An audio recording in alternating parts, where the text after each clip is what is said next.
Oh, what's Uh, this? Oh, hello, Hannah. Is Mhm. is that you? Surprisingly, yes. It's been so long. You dramatic bitch. Damn. What up, patrons? Right. It's been a minute. We're really bad, guys. We're gonna get better. We've Um, got to get better. life is life's crazy, Mhm. Um, but at the end of the day, everything's made up. Nothing matters. So, let's just This have is whose fun. line is it anyway? Everything's made up. I The was points trying to don't make that matter. I was trying to make that sound deep, and then I was like, wait, am I paraphrasing? You Whose are. line is it Whose line is it anyway? You sure are. Yep. Oh, what's up, patrons? So I have something today that I think is really cool. Um, there was let me take you on a little journey, Hannah. Oh, okay. There was a short-lived show on HBO, or not HBO, ABC, Mm-hmm. that uh it was around the time where every time someone from Lost was involved in a project, it was like from the creators of Lost. Um, which I'm a sucker for because I loved Lost a lot. So, around that time, I want to say this was probably,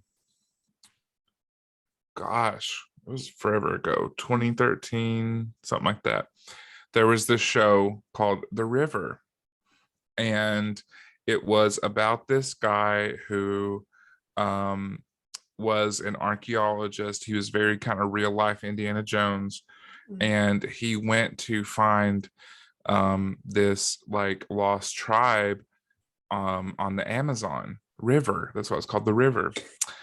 And he and his entire group disappeared, and it's like 15 years go by, and his son is the main character, and he is like tortured about his dad disappearing, feels abandoned by him because he always cared more about his research than he did his family. Plus, he died, and that fucking sucked. How dare he? Right. And then he's like, whatever, I hate my dad, blah, blah, blah.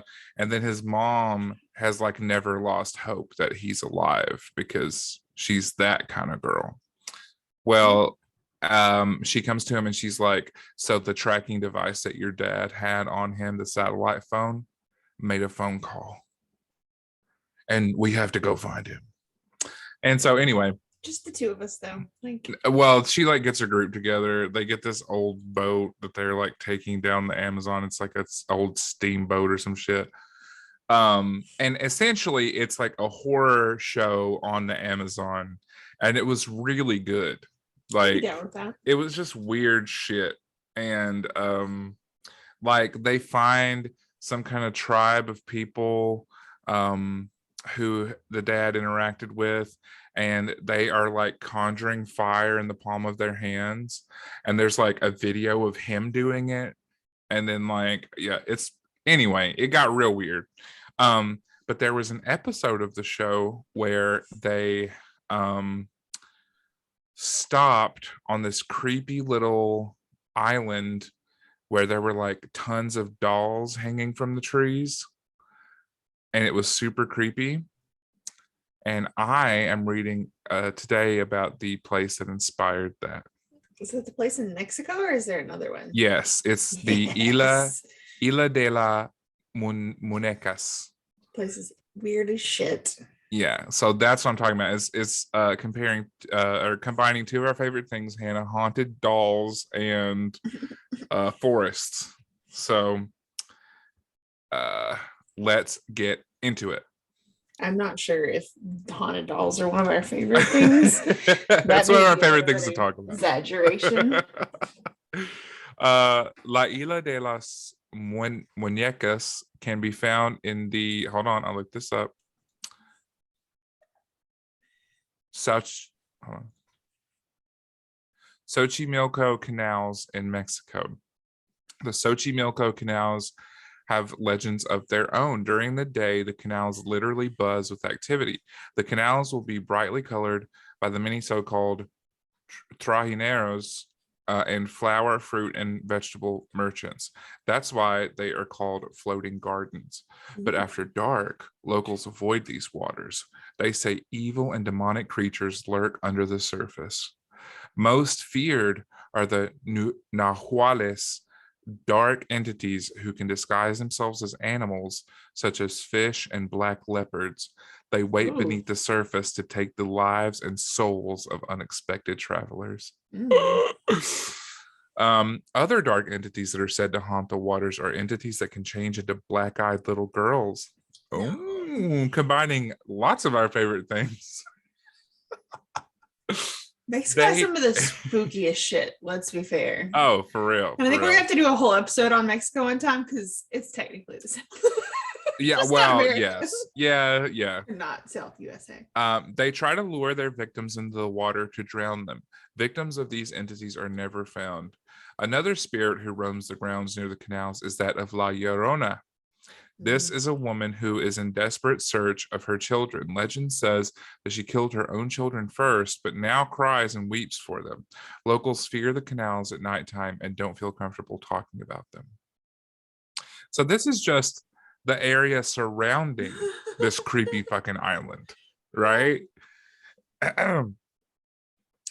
These ghostly legends find their origins in the past when the Spanish conqueror Hernan Cortez visited this Aztec land. Bitch. Yeah. His first visit was friendly. He even got a tour around the area. But then he returned from Spain the second time, when he returned from Spain the second time, he returned with an army. He slaughtered everyone who was in the way and plundered villages. He wiped out most of the Aztec population. More than 30,000 bodies were dumped into these canals. This probably opened a paranormal pathway, allowing the evil entities to travel their dimensions into ours. I believe it. I mean, I feel like, as we've talked about before, the kind of like heightened emotion type thing would be particularly significant in this area. So yeah, I could totally built up energy. I could totally see it happening. Sorry, I had to lean away like the chocolate rain guy so I could yawn. Yeah. In the middle of these canals, a small island can be found. The owner of this little floating island, the owner of this little floating island was a man named Julian Santana Barrera. He was leading a peaceful and isolated life until he found a small girl in the water near his island. He tried to pull the child out of the water, but it was too late. The poor child died in his arms. Julian never really got over this traumatic event. Just a few days after, Julian, it's spelled like Julian, but I'm imagining if this person's in Mexico, it would be Julian. Just a few days after he found the little girl, he got another scare. He thought another girl was drowning at the exact same spot. But when he took a closer look, he saw that it was just a doll. Oh. Right? Just a doll? I feel like it's kind of downplaying it a little bit, you know? That's not how that works anymore, buddy. Yeah.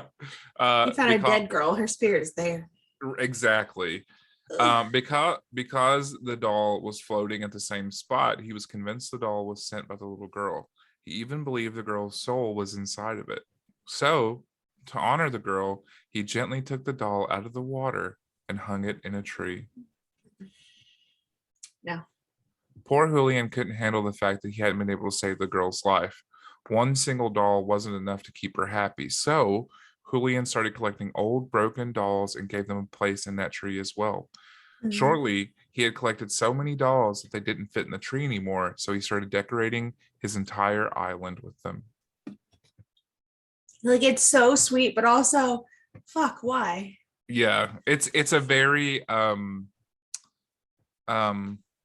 you know, those things are like heartwarming sad. It's like that. Yeah, it's kind of like the ghost dog story. Oh, what is it with you? As if dolls aren't creepy enough, the weather conditions, jungle creatures, and vegetation started taking over the dolls. Their eyes turned milky white or simply disappeared, leaving a black hole. Their hair got tangled with huge cobwebs and limbs would come off.